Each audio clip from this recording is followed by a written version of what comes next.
Tapos escortan dapat niya sa papuntang impounding. Sino, sir? Opo, sir. In-escortan niya papunta ng impounding. Pero hindi natin malaman kung ba't nagkagano na hindi sila nagpanagpo doon sa impounding. May panikad ka. Sir, as of now, sir, ilan ay gradual lang pong pagbigay ng panikit niya. Ang advice po kasi sa amin, sir, pag wala pang panikit, assistance to MTPB po, sir. Since, sir, yung MTPB, sabi, ang impounding na lang ang maninikit dyan. Mali Kaya yun. yung po ano po namin, sir. Brother, sinasabi ko sa iyo, mali yan. Hindi po pwede yun. Sir, alam po mali, pero yung po... Hindi hamak na mas may pera ka kaysa kanya. Mas mahirap yung hanap buhay niya. Tapos Opo, ganyan. sir, kaya po hindi- Kasi kung may violation, ticket, wala kang panikit, ang kaya mo lang gawin, advice. Tapos kinumpis ka mong lisensya o RCR yan. Opo, sir. O, imagine. Maituturing na abuse of authority yan eh. Walang paliwanag yan, brother. Mali yung ginawa mo. Nung makita mo siya, may pasahero siya, wala. Meron po, sir. O, yun. May pasahero, ipapa-impound mo. Wala kang panikit. Actually, sir, yun po kasi yung protocol na, sir. Ay, kung sino man ang nag-utos niyan, sinasabi mo, mali yun. O, pag nag-submit ka ng affidavit, i-mention mo kung sino nag-utos sa'yo. At isasama na natin sa kaso. Kasi, mayroon tayong tinatawag, kapatid, na lawful and unlawful order. Criminologist ka. Yes, sir. Alam mo yung tama at mali. Pag mali ang utos, huwag tayo sumunod. Yes, sir. Ay, public service tayo eh. Public servants eh. Dapat tama ang ginagawa natin eh. Ay, biroy mo, maliit na naghahanap buhay. Ilan ang anak mo?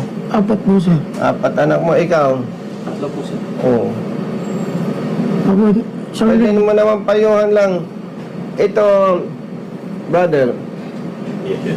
wag na natin pag-usapan yung violation o wala. Ipagpalagay na, brother, may violation. Pagpalagay na. Hindi mo pa rin pwedeng gawin yun. Kung kumpiskan mo lisensya, escortan mo papunta sa impounding or ida-direct mo papunta sa impounding. Mag-consult ka doon sa lawyers, mag-consult ka sa veteranong pulis, mag-consult ka sa boss mo. Wala kang makikita pulis na magsasabi tama yung ginawa mo. Dapat may correct ito eh. Paulit-ulit na lang yan eh. Ang daming pulis dito sa kamay nila, brother. Kaya nagpangita ulit tayo eh. Yes, sir. Yung nauna, ganyan din eh. Kinumpis ka ng pulis ng lisensya. Actually, sir, Kapatid, naintindihan kita, pero maniwala ka sa akin. Kung sinasabi mong may utos na ganon, maniwala ka sa akin, papahamak ka niya. Opo, sir. Ano ko na po, sir. Ngayon, ako naman ay retired police, Yes po, sir. hindi ko kayo kaaway. Opo, sir. Gusto ko lang baguhin yung sistema, brother, Yes, sir. Yes, sir. na may mga pulis na ang pakiramdam, sila na yung pinakasiga.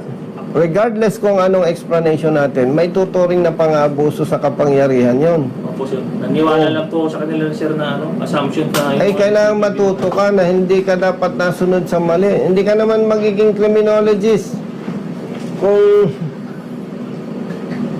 kung mahina ka eh. Ako, dati rin akong pulis eh. Yes, sir. Maniwala ka sa akin. Siguro, hindi acceptable yung sasabihin ko sa'yo. Pero pag mali ang utos ng superior ko, hindi ako nasunod. Hindi baling masibak ako sa pwesto. Public servants tayo eh. Yes, sir. Kapatid, honestly, God knows. Kaya ako tumakbo sa politika dahil sa mga ganyang nangyayari. Kaya ako'y tumakbo sa politika. Kasi wala namang magtatanggol sa ganito eh. Ano ba naman ang alam nito? Yes po, sir. Tumawag sa opisina ko. Maswerte na lang, kasama ko si Congressman Olivares, yung chairman ng committee namin, nagkanda kami